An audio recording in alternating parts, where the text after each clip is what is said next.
Welcome to our topics, where today we're going to talk about elevate your leadership as part of the EYC Academy.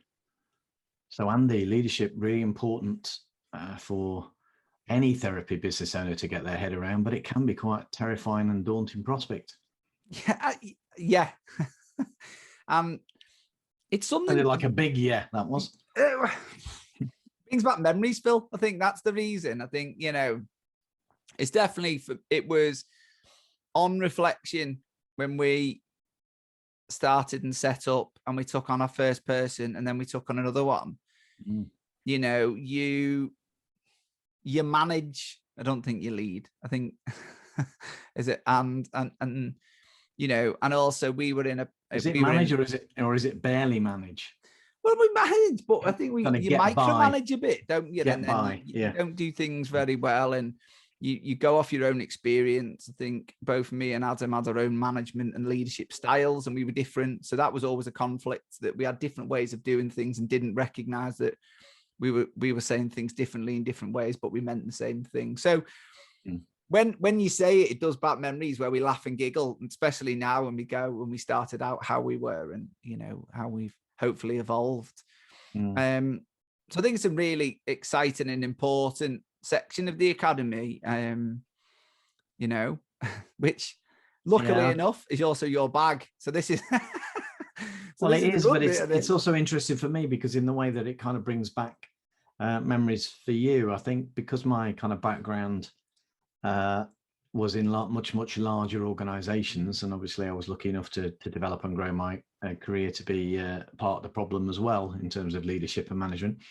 You get a feel for the experiences, and most of us actually remember perhaps the things or the bosses that didn't motivate us, or the things that went wrong. And the biggest risk, I think, from a leadership management point of view, is you end up as the demotivator, when actually what you're trying to do is you're doing your best actually to chivvy people along and kind of get your act together in terms of trying to manage your business. But what you don't realize is that your best endeavors sometimes can have a negative effect, and people can really get demotivated and start to leave your organization or start not to follow reasonable process because they've got some grudge either with you or perhaps with a team member. And often we're kind of too nice actually to sort out the difficult problems, and then the difficult problem is like the bad apple in the barrel, and we get the problem escalates and becomes more serious, and then it becomes even worse as a leader because you're thinking, oh my heavens, what have I done now? So that's part of I think has always been part of the interest for me in the subject, which is why it's become part of my passion over the last 20 years or so, really. And it's interesting, isn't it? Because, when we think of leadership, I'm listening to you there where we're aware of bad leaders and, how not to be led. And I think if we all think about, there's always people in our careers, whatever, pre-therapy for me or in it. Yeah. But also when we become leaders, and you made the example, sometimes people are just too soft and not very good at it. And it rolls into it, doesn't actually. So being a good, where you think you're being a good leader because you're being nice and friendly and all that, and letting people get away with the little things because you don't want to be that person that's what you call pointy finger, don't you? Kind of thing. Yeah. Actually can only create more headaches for you and an organization by actually not becoming a leader. So it's a really it is, and the double bind, I suppose, for a therapy business owner is if you're working perhaps on your own, or you might have an associate with you. What we've found over time is that people are reluctant to grow their organization because they fear the potential of bringing people in that aren't going to follow the rules or the process. So the consequence of that is we don't develop and grow. So we end up working harder and we work the long hours. And the problem is, if we're not working, we're not generating revenue. So the business can't grow and we can't throttle back. And that's not a healthy place to be. So our encouragement around this stage in leadership is to actually bite the bullet, really. It's not actually as scary as it sounds, and we do our best to get rid of as much of the jargon that exists in the models and the frameworks around leadership and management, and boil it down into the things that really matter and the things you need to pay attention to and experiment with. And I think that's what's exciting about what we're developing, isn't it? That, you know, we're hoping that to help build the confidence and competence of all therapy business owners become the leader they want to do. So they understand their role and they understand how to do that well. So they do feel the confidence that when they're ready to grow, that they've got the ability to grow with the skills and knowledge that they have. Absolutely. So yeah, I'm going to ask you a question, if it's all right, to start off with this, because there's always this thing around leading and managing, and which is and we start with that. So do you want to kind of explain to the listeners a little bit about the difference? A bit more about the section around leading and managing. I think I boil it down really to, for me, leadership is about, you're the business owner.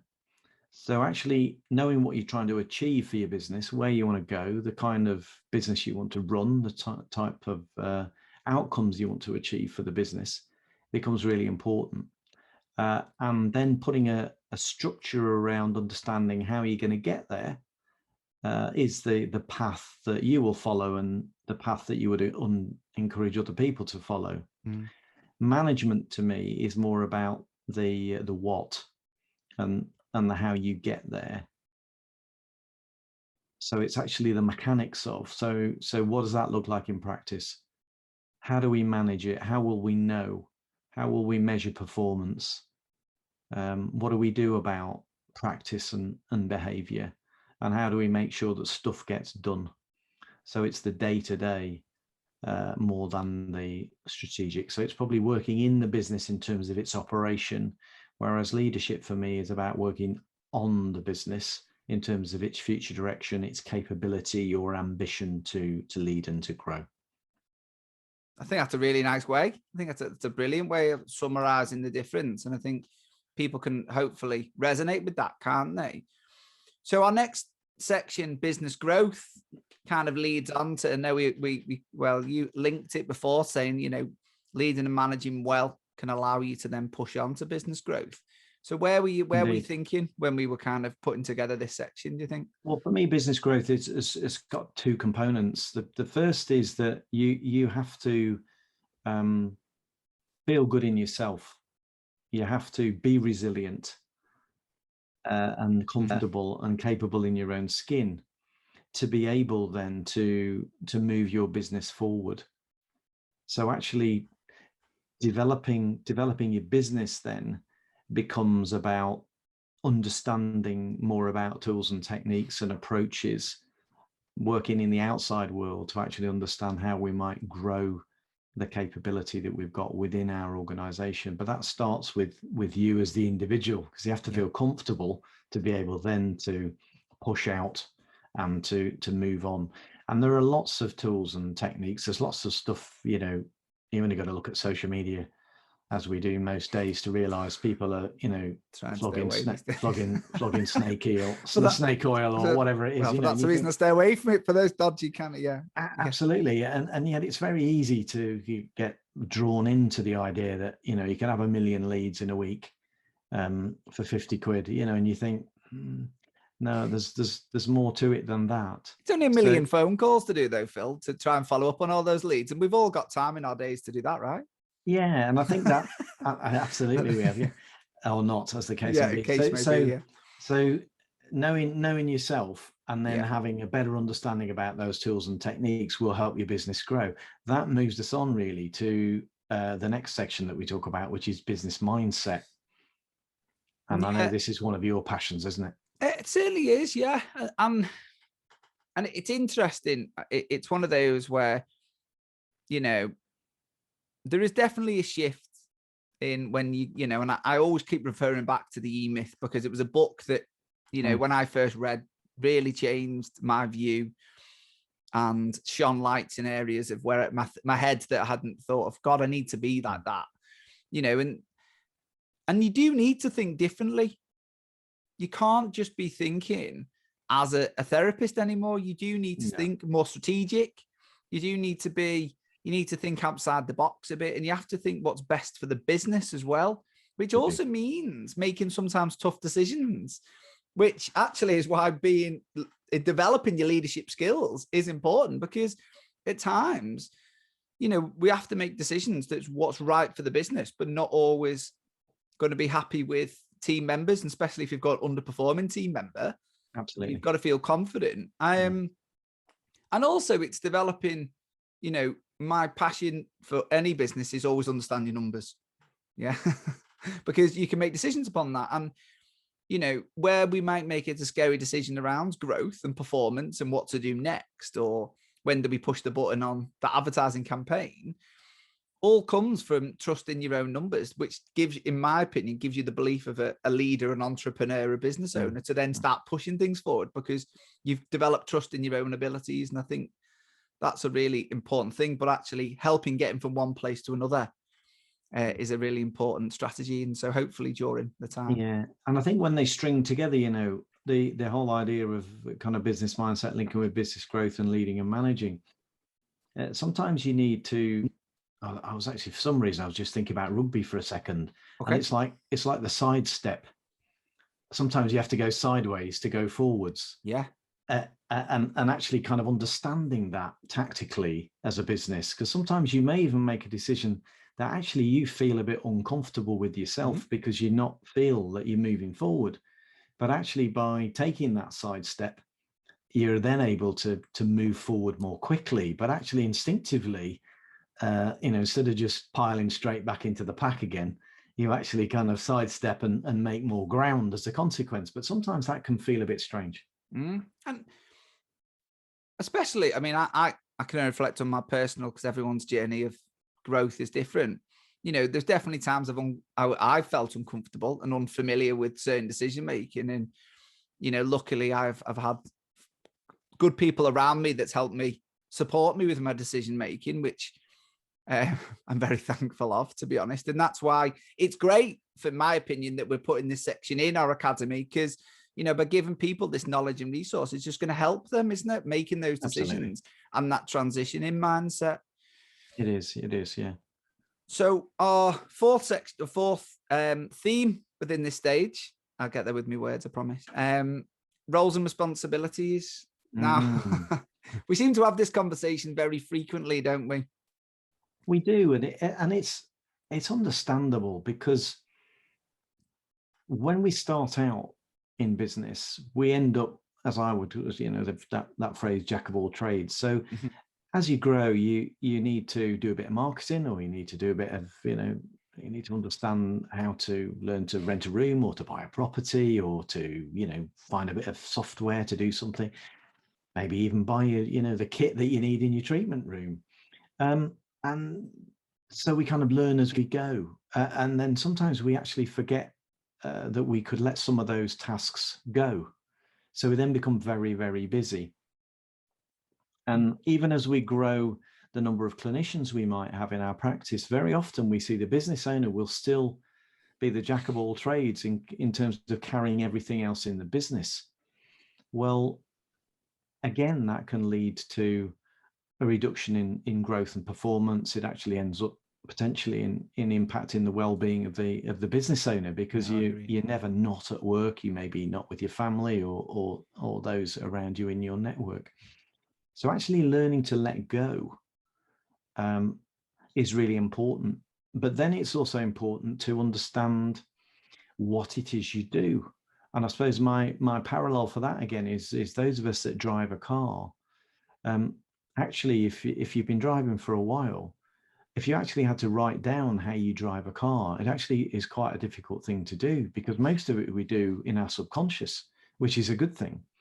But in business, you actually have to write all that down, because there's so many things that we've helped individual clinic owners actually write down, everything that they do and everything that their partners do, perhaps for free, or their parents do, or whoever it is who comes in and does a bit to help keep the business going. And having done that, we then need to start thinking about, well, what would that look like as a job? Is that a job that anybody could even do? And actually putting some structure around that. And then the kind of the difficult pivot between, can I afford all this, becomes a kind of an increasing challenge, I think. Yeah, and I'll build on that a little bit in the sense of, I think the organization of understanding the roles and responsibilities of an organization, of which you have wrote a lovely ebook on. Let's just get that out there, right? But again, it was one of those where, as part of planning and as part of clarity across a company, what is the role of a therapist? Again, what do you expect of them? And depending on where they've worked before, they might have done a certain role in a different organization that may be expected or not expected within yours. So I always think that the roles and responsibilities just give really good clarity across the board. If you want a consistent service, or you want everyone to understand what's going on, and more if you are planning to grow because you've got the right mindset, you feel comfortable in it, your numbers, then you think, well, what would those job roles be? Because that helps your recruitment, because actually what to recruit more. So actually the roles and responsibilities for me is a really good foundation piece, isn't it? It is, and that brings us on to leading change. So given that we want to grow an organization, so we're getting a bit of a structure around us and we're getting people in the organization, the inevitable thing is that things are going to change. We need them to change, perhaps for business reasons, maybe for legislative reasons, or maybe the direction of our business. And actually getting people to engage in change and do things differently, as we probably know to our cost, sounds easy, but actually is far more difficult to do in reality than we might think. And that can cause all sorts of disturbance and friction within organizations that again can impact upon performance. So actually thinking about the role of individuals within your clinic, about how you're going to lead and motivate individuals to do things in a different way, all geared to improving profitability and outcomes for the clients you're serving, becomes part of the leadership accountability. Yeah, and I would kind of leave this to maybe our final point here, that when you lead and change, it's about how to coach people well, isn't it? And I know our final point is coaching performance, which in my opinion, you're one of the best that I've seen do it. Thank you. Well, very generous, Andy. Might be biased. No, I'm joking. No, you are. And this is something which is great. So it's an important skill, isn't it? Coaching people well, and it's exciting that for me, that we're going to explore this in detail within the academy. Do you want to give us some examples in your experience? Because this is something that you've got a plethora of experience in, that kind of what to expect from people on this. Yeah, I think for me, this drops into a number of potential areas. One is about you as the individual and the confidence that you've got actually to lead and manage. So part of what we offer is coaching and mentoring support to you as an individual. The skill set that we would use as coaching now, and a number of us from a clinical point of view may well be connected with perhaps sports coaches or coaching in some way. And there is transferability to a degree of some of the skills that we may well learn in a sporting sense to coaching, and how they transfer into what I would think of as the world of work. So how are we going to help people to improve their performance, to develop their capability in a way that's encouraging rather than telling? And then as the business grows again, ideally what we want to do is get individuals within our structure, within our organization, using the same skills. And I guess the interesting crossover for me at times is where you've got a high performing clinician who's really, really good in the treatment room or in the gym, maybe on S&C, is actually getting people to go on an improvement journey, a recovery journey. And the skills that we're using in the treatment room are very often similar skills to those that you might be using as a leader, actually, to get the same clinicians actually to do things in a different way or to grow in terms of their role and capability. So that for me is around coaching for performance. No, I think that's really exciting, and I'm really looking forward to seeing this section evolve. So that's a bit of a cant around elevating your leadership as a stage of the EYC Academy. If you'd like to know more at this stage, then do visit us at www.elevateyourclinic.com/launch. Until next time, Andy. Speak to you soon, Phil. Take care.